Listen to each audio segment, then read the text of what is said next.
नमस्कार साथियों, देखिए आज का वीडियो बहुत ही महत्वपूर्ण है। आज के वीडियो में हम डीजीजीओवी सिस्टम के बारे में बात करेंगे। इसमें जो भी डिफरेंट यूजर्स हैं उनके बारे में बात करेंगे कि उनका क्या क्या रोल है कार्य करने का, और इसी के साथ में जो पोर्टल पर कार्य किया जाना है तो वो भी हम देखेंगे। तो चलिए हम स्टार्ट करते हैं।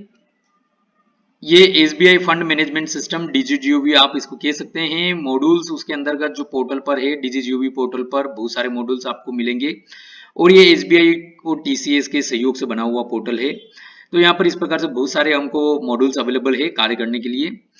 इसी के साथ में यहाँ पर देखिए, अब हम मेकर का, जैसे कि इसमें 3 प्रकार के यूजर हैं डीजीजीओवी पोर्टल पर। एक तो मेकर है, जिनके द्वारा जो भी पेमेंट इनिशिएट वगैरह का कार्य करना रहेगा, पहला कार्य इन्हीं के द्वारा किया जाएगा। फिर उसके बाद में वेरीफायर के द्वारा जो उसको जो भी रिक्वेस्ट उनके द्वारा की गई है उसको वेरीफाई करने का कार्य किया जाएगा, और अप्रूवर के द्वारा अप्रूव किया जाएगा।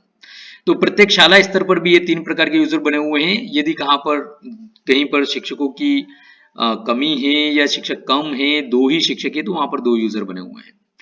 तो देखिए हम आगे देखते हैं किस यूजर का क्या रोल रहेगा। तो जैसे कि यहाँ पर दिख रहा है हमको, मेकर का रोल जो है डैशबोर्ड, जैसे वो लॉगिन करेंगे डैशबोर्ड पर उनको विभिन्न प्रकार के मॉड्यूल्स अवेलेबल रहेंगे, जिनके द्वारा वो ऑप्शंस अवेलेबल रहेंगे, जिनके द्वारा वो कार्य कर सकते हैं। इसमें एक मैनेज इनबॉक्स का ऑप्शन भी सभी लॉगिन पर रहेगा, चाहे मेकर हो, चाहे वेरीफायर हो, चाहे अप्रूवर हो।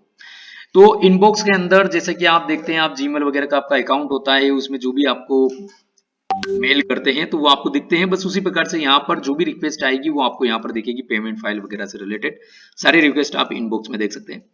इसी प्रकार से वेंडर मैनेजमेंट के अंतर्गत इस मॉड्यूल का उपयोग लाभार्थियों और विक्रेताओं के पंजीकरण के लिए किया जाता है। एक बार पंजीकृत होने के बाद मेकर को खाता सत्यापन के लिए विक्रेता और लाभार्थियों का विवरण पीएफएमएस को भेजना होगा। एक बार जब खातों का सत्यापन हो जाता है और पीएफएमएस से यूनिक आईडी उत्पन्न हो जाती है संबंधित वेंडर की, तो मेकर मान्य खाते मीन्स वैलिडेट अकाउंट के लिए भुगतान शुरू कर सकते हैं, और विक्रेता या जो भी आपने वेंडर बनाया है कि यूनिक आईडी के विरुद्ध खाता संख्या को अद्यतन करने का प्रावधान है, मतलब आप उनका अकाउंट संशोधन भी कर सकते हैं।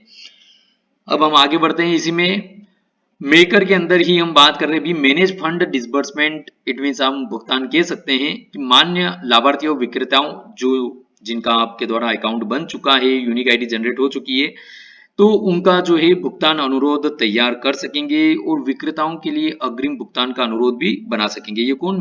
मेकर बनाएंगे। और इसी के साथ में रिपोर्ट्स का भी आप उसमें ऑप्शन रहेगा, वेरियस प्रकार की रिपोर्ट्स अवेलेबल रहेगी। उसके बाद में जो सेकंड यूजर है वेरीफायर, तो उनका क्या कार्य रहेगा संक्षिप्त में देखते हैं। तो यहाँ पर देखिए डैशबोर्ड, वो भी लॉगिन करेंगे, डैशबोर्ड अवेलेबल रहेगा उनको, वहां पर विभिन्न प्रकार के ऑप्शंस रहेंगे, उनके द्वारा वो कार्य कर सकते हैं। इस प्रकार से मैनेज इनबॉक्स उनके लॉगिन में भी अवेलेबल रहेगा। मेकर द्वारा भुगतान हेतु की गई रिक्वेस्ट की सूचना प्राप्त करने और वेरीफाई करने हेतु, मतलब मेकर ने जो भी पेमेंट बनाया है, जो भी इनिशिएट किया है, उसकी रिक्वेस्ट कहां पर आएगी? वेरीफायर के पास में आएगी, और वेरीफायर द्वारा उनको देखा जाएगा कि वास्तविकता में खर्च हुआ या नहीं हुआ है, उसको वेरीफाई किया जाएगा कि भाई ये सही है या गलत है। और उसके बाद में सत्यापन करता जो मेकर द्वारा शुरू किए गए वाउचर से संबंधित टिप्पणियों को जोड़ सकते हैं। तो जो सत्यापन करता इट मीन्स वेरीफायर, और निर्माता इट मीन्स ये मेकर है यहाँ पर। तो मेकर जो वेरीफायर है वो मेकर द्वारा किए गए जो भी वाउचर वगैरह से संबंधित जो भी उनको टिप्पणी देनी है वो उसमें टिप्पणी दे सकते हैं अपनी, और वह वाउचर को अस्वीकार करने की सिफारिश भी कर सकते हैं। ठीक है, वो उनके तरफ से एक सिफारिश कर सकते हैं कि भाई ये वास्तविकता में ये कार्य हुआ है या नहीं। इसी प्रकार से रिपोर्ट्स के ऑप्शन उनके लेवल पर भी अवेलेबल रहेंगे, डिफरेंट टाइप की जानकारी। इसी प्रकार से जो थर्ड यूजर रहेंगे अप्रूवर, तो अप्रूवर के द्वारा भी लॉगिन करने पर उनके लॉगिन में भी बहुत से ऑप्शंस मिलेंगे। इसी प्रकार से उनके लॉगिन में भी इनबॉक्स रहेगा, जिसमें सत्यापन करता जो वेरीफायर है उनके द्वारा मान्य की गई भुगतान फाइल की सूचना प्राप्त कर स्वीकृत या अस्वीकृत करने के लिए।